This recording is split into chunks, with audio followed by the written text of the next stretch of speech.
আপনারা যারা মালয়েশিয়ায় স্টাডি করার জন্য আসতে যাচ্ছেন, তারা কিন্তু এসে যদি সাইবার জায়া বা কুয়ালালামপুর, পুত্রাজায়া যেখানেই থাকেন, বেশিরভাগ বাসাগুলো হয় কন্ডোমিনিয়াম। কন্ডোমিনিয়াম অর্থ হচ্ছে বেশ অনেকগুলো অ্যাপার্টমেন্ট, অলমোস্ট 200 to 1000 অ্যাপার্টমেন্টের একেকটা সোসাইটির মতো হয় এবং এই জায়গাগুলোতে কিন্তু সুইমিং পুল, স্পোর্টস ফ্যাসিলিটির সাথে থাকে জিম ফ্যাসিলিটি। আমি যে কন্ডোমিনিয়ামটিতে থাকি, সেখানে রয়েছে ফ্রি জিম। আমি সেই জিমটি ট্যুর আজকে আপনাদেরকে দেব। এই হলো আমার জিমের এক অংশ।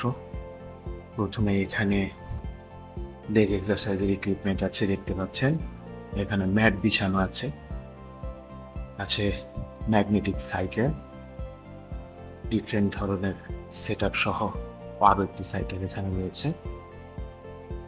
তারপর থাকছে হ্যান্ড এবং ব্যাকের এক্সারসাইজ করার জন্য যে ইকুইপমেন্ট, সেটি সবগুলো ইকুইপমেন্টই কিন্তু বেশ ভালো অবস্থায় রয়েছে। আছে প্যাডেল সাইকেল, ট্রেডমিল, এখানে চেস্টের এক্সারসাইজের ইকুইপমেন্ট রয়েছে, হেভি লিফটিং এর সেটআপও এখানে আপনারা দেখতে পাচ্ছেন, ওয়েট লিফটিং এর এবং প্লায়ার দেওয়ার জন্য আলাদা আলাদা সেটআপ এবং এখানে রয়েছে বেশ কিছু ওয়েট। যোগা বল ছাড়াও আরো ওয়েট এখানে বেলে দেওয়ার জন্য এবং চিন আপের জন্য কিন্তু রয়েছে ইকুইপমেন্ট। এক্সারসাইজের সময় ওয়েট করার জন্য সোফার ব্যবস্থা, সেই সাথে আছে কিন্তু জেন্টস এবং ফিমেল ওয়াশরুম।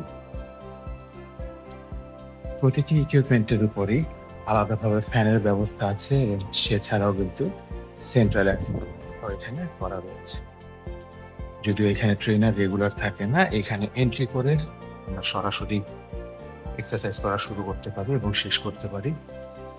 এন্ট্রির জন্য এখানে হচ্ছে যেটা আমাদের গেট থাকে, সেই গেটের যে লক কি বা লক কার্ড, ওটা এখানে ব্যবহার করা হয়। মালয়েশিয়ার সাধারণ কন্ডোমিনিয়ামে থাকা জিমের একটি ট্যুর, এই ধরনের কি কি ফ্যাসিলিটিস থাকে বা থাকতে পারে আপনার কন্ডোমিনিয়াম বা অ্যাপার্টমেন্টে, সেগুলো দেখানোর জন্য আমরা একটি রেগুলার ব্লগ করার চেষ্টা করব। আপনাদের যদি এই বিষয়ে কোনো কোয়েশ্চেন থাকে বা আপনাদের মালয়েশিয়ায় স্টাডি সংক্রান্ত এবং থাকা সংক্রান্ত বিষয়ে কোনো কোয়েশ্চেন থাকে, আমাদেরকে অবশ্যই জানাবেন। বিস্তারিত তথ্যের জন্য আমাদের ইউটিউব চ্যানেলটি সাবস্ক্রাইব করে রাখতে পারেন এবং সেই সাথে আমাদের ওয়েবসাইটটিও ভিজিট করে আসতে পারেন। ধন্যবাদ।